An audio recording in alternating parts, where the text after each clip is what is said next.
1-2, 1-2. Oliver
Good evening and welcome to Orient Live.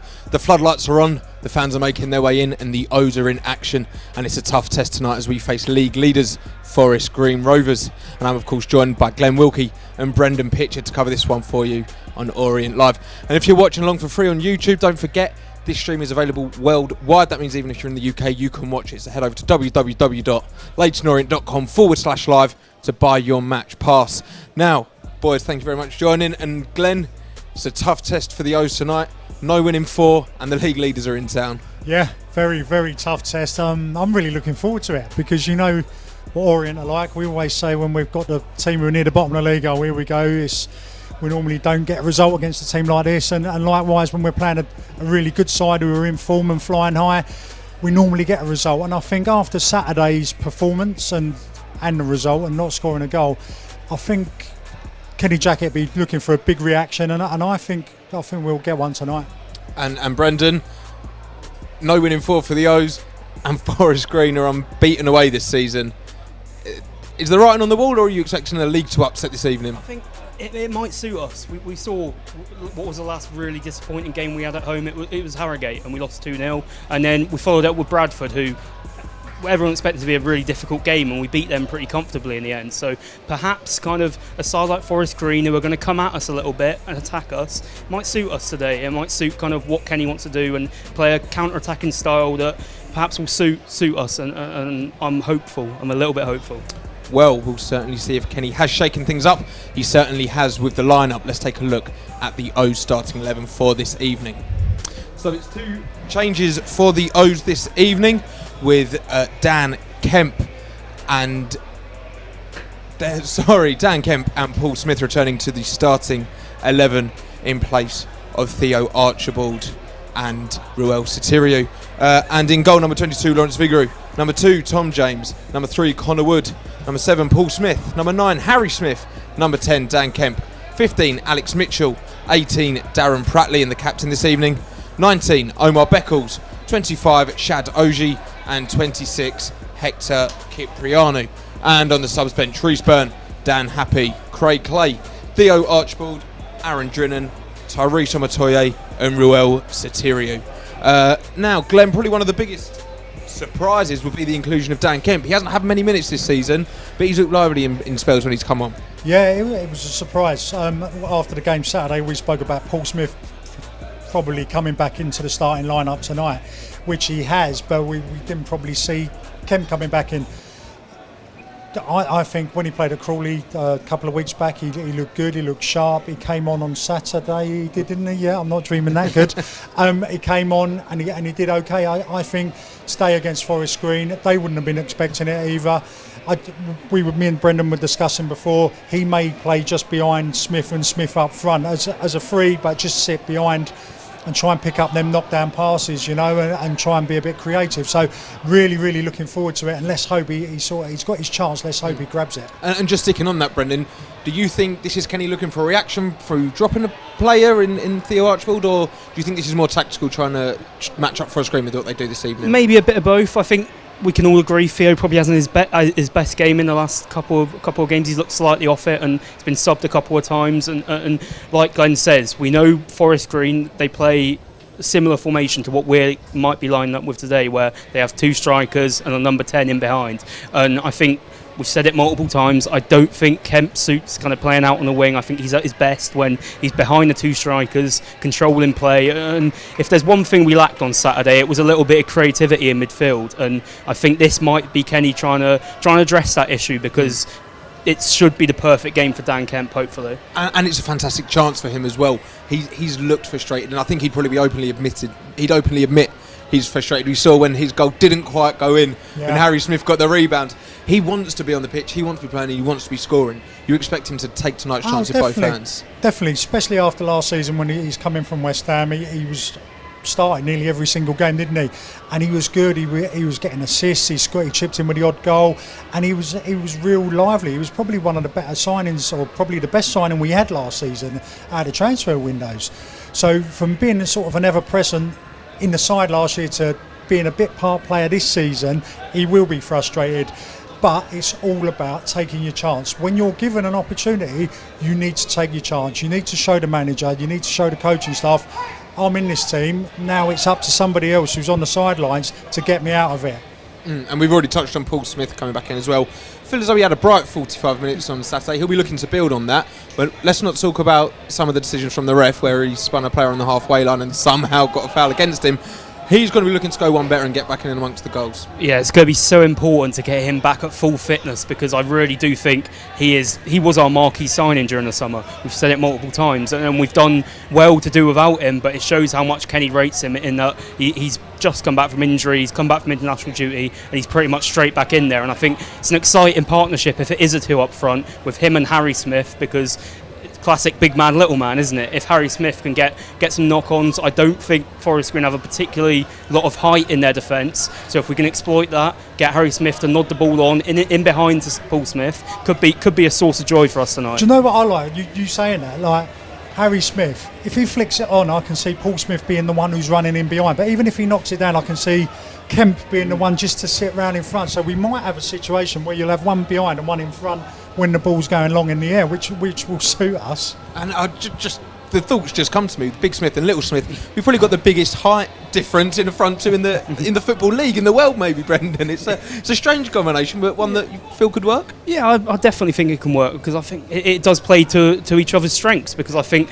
Smith at times, and Harry Smith that is, in the last few games, has perhaps looked a little bit isolated in there. So to get someone in and around him like Paul Smith, we've seen he's full of energy, full of running, and hopefully, like we say, those flick-ons, and he can get on the end of them and get some real joy out of there tonight. Well, hopefully that's a fruitful partnership. Looking in the midfield though, Glenn, we finished the game on Saturday with three in midfield. That was a change Kenny made at half-time to try and get more of a foothold. Are you surprised he's gone back to that two in the midfield of Cipriano and Prattley? No, not really. One like Brendan says, Forest Green play a similar formation, so we'll be probably going head-to-head with them in that formation. But also, we've played the majority of the season with three at the back, the five in midfield and the two up front, three up front, whatever way you want to look at it. So I think it's that sort of system has been bedded in now. The players have been working on that a lot in training and in games, so it should be familiar. I think the key changes are the players that have come in to go into them roles, and we need more out of players from Saturday, you know. And I think we're talking about hitting Smith with the ball, but I wouldn't be surprised if we hit longer balls into the channels over the top and try and peg Forest Green back, get them running back towards their own goal. It's not pretty at times, but it gets us up the pitch, and then if we've got enough bodies to get up there, we can be around them to nick the ball and then start going to create stuff. And it's an unchanged defence, of course, from the starting lineup against on Saturday, of course, and it was a clean sheet, one to build on. Yeah, I think, like Kenny says in his post-match interviews, you can't. Creatively, we weren't good enough on Saturday, I don't think, and that's fair enough. But defensively, you take the positives. It's 2-0 draws at home in a row now, but 2 clean sheets, and that back three looks pretty settled at the minute. The wing backs, although probably they didn't do as much going forward as Kenny would have liked, they look solid defensively, and I think again that's what you can build on from Saturday and take it into today for sure. Absolutely, and looking at the defence as well, obviously Tom James came back in on Saturday. The defence did feel a bit more balanced. You've singled him out as the O's key man this evening, Glenn. Yeah, I think he will be key, because on Saturday we missed his. Previous games we missed his creativity. Like here against Crawley, he's very good with his crosses. He gets high up the pitch when he's not doing his defensive duties, and his quality of pass, quality of cross. He mixes it up. He can whip one in. He can float one in. He can hold one up. But what I'm really impressed with is anticipation. So when the ball's in the air there, he comes into the middle of the park, but he sees it drop and he's already gone, and he nicks the ball, and he's got a great strike on him. So it's a fantastic goal, but his all-round game, he just anticipates things before they happen. He sort of gets himself into a position on the pitch where, and again here, we see this against Oldham, he's already up the pitch. He knows as it's breaking out the box that there's space there, and he goes, and he's got so much composure for a defender, for a fullback, but he gets it on his left foot and he slots it home. He will be really, really key for us tonight. But not only going forward, defensively, he's very good in one-on-ones. We see it here in this situation. He's showing the winger down the outside. He wants to isolate him. Some defenders don't want to be isolated one-on-one because they don't fancy themselves, but he does. he shows them on the outside, and he's got enough confidence in his own ability to get back and say, you're not going to get a clean cross in the box here, I'm always going to get a block on it. So I think defensively he's strong and he's good, which he's going to have to be tonight against Forest Green, but also he will be key going forward, getting up the pitch and getting crosses in the box. And he has been key for the O's. He really did hit the ground running. Are you hoping there might be a little competition between him and his opposite fullback, Connor Wood? Surely Connor's got to be looking over the opposite flank and going, I need to start getting involved with some goals and assists. That'd be quite helpful in the O's getting some more goals. Yeah, on Saturday we had a really good first 15 minutes, and it seemed to change when Walsall started to man mark Tom James, and he is our main creative source at the minute from right wing back, and so Connor Wood's got to be looking at that and thinking, look, if Tom James is getting marked out the game, I've got to be equally as effective down that left hand side, and that's what hopefully Kenny will be installing into him tonight as well. And the back three themselves, I know you like it as a back three, Glenn, that stayed pretty solid for a while. They're keeping a young but experienced Dan Happy out the side. How do you feel they've been getting on? They've obviously been keeping clean sheets, but some good performances to go with it as well. Yeah, no, when you're playing as a free, it's not about creativity so much, because you've got the fullbacks, you get the ball, you pass it out wide, you give it to your two centre midfielders. Their job is to defend in there. Don't get exposed down the sides. Beckles as the centre sort of half at the free, any ball over the top, he's almost like a sweeper. He'll come round and he'll clean any danger up, and I think they've done very, very well. Difficult against Walsall Saturday, they didn't create too much, even though Lawrence had a couple of saves to make, but that was nothing to do with the three centre halves. I just think they're solid. Depends on the opposition, how they play, how the opposition will look at our three centre halves and say, where's their weakness? How can we expose them? We saw it at Paul Vale with Dan Happy in the side. It was down the sides. Will Forest Green try and do that tonight? Well, we will certainly see. And don't miss out on the action, because don't forget, tonight the stream is available worldwide. That's including in the UK as well. So if you're watching along on YouTube, do head over to www.leytonorient.com/live to purchase your match pass and join Dave Victor when the game kicks off. But now it seems like October the 19th is a good day for the O's to pick up a 4-0 victory. It happened against Tranmere back in 2013. Let's remind ourselves of how the events unfolded on that day. This is James into the area. James' delivery, and into the net he goes, and the league leaders take the lead. Will you survive? This is Baggio. And Lisbon just reacting well to putting the ball in the net, and Kevin Lisby has his and Leyton Orient's second goal of the afternoon. Taken over by Vansilart. Oh, Goodison's challenge. And this hasn't gone down very well with Leyton Orient players. It wasn't a great challenge. It's a red card for Ian Goodison. It's surely going to be a penalty, like our referee. It's Mooney. He's hit the post. In it goes. But this isn't going to count, is it? As no other player has touched the ball after Mooney's original strike. It means this cannot be given. Cox is three. 3 goals, 3 points, Leyton Orient. 12. We're in again here. It's another one. Sean Batt getting in on the act. It's all over. Leyton Orient just keep on winning. A 10th win this season, and winners by 4 goals to 0.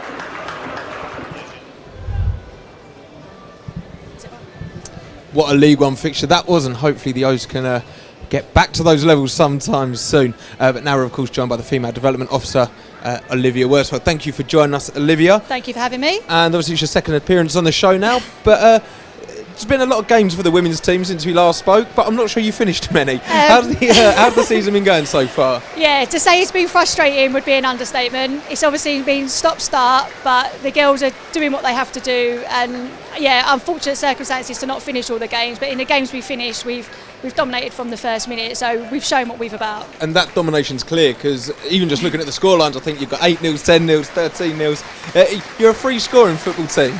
Yeah, I mean, ironically, in those games as well, you can ask the players, they've been disappointed in themselves at the amount of chances they've missed, which is the standards they're setting themselves as players, which is brilliant as a coach wanting to see. But, they've got a ruthless streak in them, I'll tell you that. I was going to say, what is a mindset?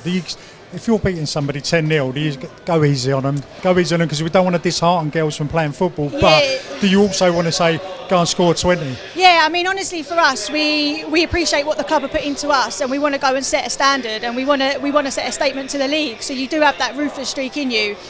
And also, we're only limited with the changes we can make. We're not going to take the mick and go and put the goalkeeper up front, because for me, that's more humiliating than finishing the game with your strongest players. It's a tough one. It's a tough one to balance. But at the end of the day, we put a team out to win a game of football, and that's what we aim to do every time we get on the pitch. Right, if you do really well, when you can prove to the leagues that you are way below where you should be, you can get bumped up a couple of leagues. Is that something? It can happen. We can't promise that can happen. It can be reviewed. It's just, the thing is, we're focusing, and it's a cliche, one game at a time. We have to tick each game off with the 3 points before we can prove to anyone that we're good enough to be in a different league. And Glenn touched on a good point there. You're obviously a brand new team, really, starting from the bottom. How's it all looking as a club? You obviously got ambition to climb and climb. I mean, I said it before, it's exciting. It's an exciting time for women's football in East London, and it's an exciting time for women's football at Leyton Orient. Still a really young squad. We're still looking to add to the squad, which sounds crazy because of the games that we're dominating and the results that we have posted on the board. But we are looking to still build on what we've got and enhance on what we've got. We appreciate what the club are giving us, and it's up for us now to build on that and to make it successful. And you've got a good opportunity to build on that this Sunday. A massive opportunity for your girls who probably are quite a young group and haven't played much football. Tell us a bit about what's happening on Sunday. Yeah, so on Sunday we have got the privilege of stepping onto this pitch, which is what the girls have wanted to do from day one, from the day they came over to Orient. It's when do we get to play at the stadium, and they've earned that right. The results that we have posted have given them that right to go and showcase what they're about. Let's say on a great facility here. So excitement, it's again a cliche, but we've got to play the game and not the occasion. So it's about keeping them level, and it's going to be a tough fixture. So we're really looking forward to it. Well, best of luck for that, and what better excuse to come along and support the women's team while also visiting the home of football in East London. It's a 2 o'clock kick-off and the entry is free of charge. Get down here to support the girls, and thank you for joining us, Olivia. Thank you. But now it's time to take a look through the Forest Green Rovers starting 11 for tonight's fixture. So in goal for Forest Green Rovers, number 1, Luke McGee. Number 2, Kane Wilson. Number 3, Dom Bernard. Number 6, Billy Cargill. Number 7, Ben Stevenson. Number 8, Abu Adams. Who? Number 9, Matty Stevens. Number 11, Nikki Cadden. Number 14, Captain Jamil Matt. Number 15, Jordan Moore Taylor. And number 21, Regan Hendry. And on the subs bench, 24, Lewis Thomas. 10, Jack Aitchinson. Number 16, Jack Evans. 18, Jake Young. 22, Udoka Gowin Malif. Number 23, Sadhu Diallo. And number 28, Josh March. Now, it feels as though it's easy to talk about Forest Green Rovers. They're absolutely flying top of the league. But who stands out for you in that lineup, Brendan? There's a lot of good players in there, as there would be. I mean, like you mentioned before the show, they've won every single one of their away games so far this season, apart from 1-0 draw against Exeter. And you mentioned the likes of Ibu Adams and Jamil Matt. But the one for me is Nicky Cadden. He plays left wing back. Like I've said, they play a similar formation to us. And Nicky Cadden kind of is just running riot down that left wing at the minute. I think we come up against him last season. He was excellent. And I think he's just brought his game on a whole nother level this season. He just looks too good for the division at times. And what kind of player is he? What's he going to bring to the Forest Green Rovers side tonight? He's very direct. He'll run at you. He'll try and get in behind. He's got a wicked ball in, and also kind of like we'll see for some of these clips is that he can finish and get a goal as well. And from left wing back, that's invaluable. You look at that ball in there. It's a great ball into a great area, and he's a player who's played at a good level as well. He played in the Scottish Championship, and I was shocked that Forest Green managed to get him in. But look, some of these clips, he's got a fantastic ball in on him. And that's this season alone. He's clearly been in pretty good form. It's going to be a tough job for the O's to keep him quiet. Yeah, and it does, like we said, Glenn picked out Tom James, and they're going to be on opposite sides there. You're going to have Tom James at right wing back up against Nicky Cadden at left wing back. And whoever wins that battle might end up having a big say in who wins this match, because they're the two key men for me, and it's going to be a big test for Tom James tonight, because he's very good going forward. We've seen that. Whether he can do it defensively against someone like Nicky Cadden, it's going to be a big test for him. It certainly is, but Glenn, he's not the only name on that team sheet. Probably the most familiar one, number 8, Abu Adams. He always seems to have a lot of joy here, and he always seems to have the fans on his back. Almost feels as though he relishes that, and maybe us fans should maybe not get on his back and not get him reacting too much. He's like the pantomime villain, isn't he? Like, everyone jumps on his back. He's a great player. He's somebody I would like to see at Orient in our team. I think he would fit in really, really well. He's aggressive. He's powerful. He's good on the ball. I can see a real good sort of match up in there with Pratley today. Hopefully Pratley starts very well, because I think he'll enjoy the battle in there today with the two of them. I just think them two going head to head, I think there could be a very, very big 50-50 in the first 5 minutes to get all the supporters up off their seats, roaring, and hopefully it'll gee us on a bit. But it'll be fascinating to watch them two go head to head in the middle of the park. It certainly will be. Now, Forest Green are already quite clear at the top of the table, and there are a fair few points between us sitting in first. How important is it? I know it's still relatively early doors in the season, but how important is it to not let that top team get too far away from us? Yeah, we spoke a lot about League Two this season, and I don't think there's been that many outstanding teams. I think Forest Green are the one, and if you're Kenny Jackett and you're Leyton Orient and you've got aspirations of promotion, you don't want to see one of those teams run away with one of those places, because there's only 3 automatic places, and you want to keep dragging them in. And you saw a couple of weeks ago they lost to Swindon, and that was unexpected, but it kept dragging them in. But if they win tonight, it's a big gap then between us and Forest Green, and that's going to be difficult. I think regardless they're the league leaders, I think Kenny Jackett and the players will be looking at them and thinking, any team who come here, you're not coming into our house and taking the win. You know, we don't want anyone to do that. The fact that they are top of the league, if we beat them today, it'll just send a little shockwave through the league, you know, to other teams that are coming up. So Stevenage will be looking at it and saying, well, they've just be the league leaders. They know we're a good side anyway, but it'll just go through the league and it'll just make other clubs a bit more sort of nervous, I guess. And looking at the men in the dugout as well, you told me before we came on air, Brendan, Kenny actually gave Rob Edwards his first shot at coaching back at Wolves. It's a bit of a Bielsa Hodgson situation with the League Two version. Yeah, I believe Rob Edwards was a player at Wolves under Jackett, and Jackett saw potential in him when he retired and gave him a job as the under-18s coach. So I think he knows Jackett and Joe Gallen very well, Rob Edwards, and you just hope it won't play into Forest Green's hands, because he'll know exactly how Jackett likes his teams to line up. Absolutely, and how do you think they will get at the O's tonight, and how do you think the O's will have success in stopping them? I think it's going to be a very open game, which is great, because a lot of teams come here and they play quite defensive because they know we're a good side and they're the away team. I don't think Forest Green will. I don't think they'll come and attack us. I think they've got the confidence. They're confident. They're top of the league. They've had the most shots out of any team in the whole of League Two this season, so they are a threat going forward. I think that's the way they play.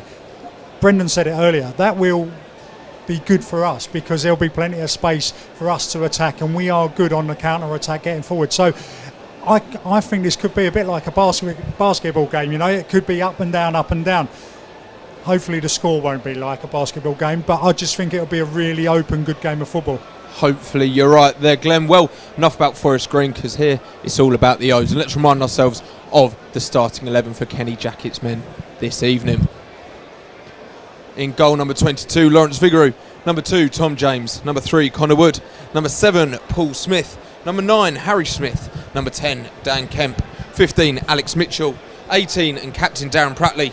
19, Omar Beckles. 25, Shad Oji. And 26, Hector Cipriano. And on the subs bench, of course, Reece Byrne, Dan Happy, Craig Clay, Theo Archibald, Aaron Drennan, Tyrese Omotoye, and Ruel Sotirio. Now, we've touched on the boo, Glenn. But let's look at how we're going to maybe counteract that, because we know just how nitty and gritty he can be in the middle of the park. Pratley's going to have a big job today, keeping him quiet and making sure that midfield battle's won. Yeah, I think every individual has to win their individual battle. If that happens, you've got a very, very big chance of winning the game of football. I think we will look to go a bit long initially to push them back. Not up to Smith, I think we'll go beyond Smith towards the corner flags, push them back, get bodies around them, Kemp, Paul Smith, try and nick the balls and then go and create from that way and try and get some early shots on goal.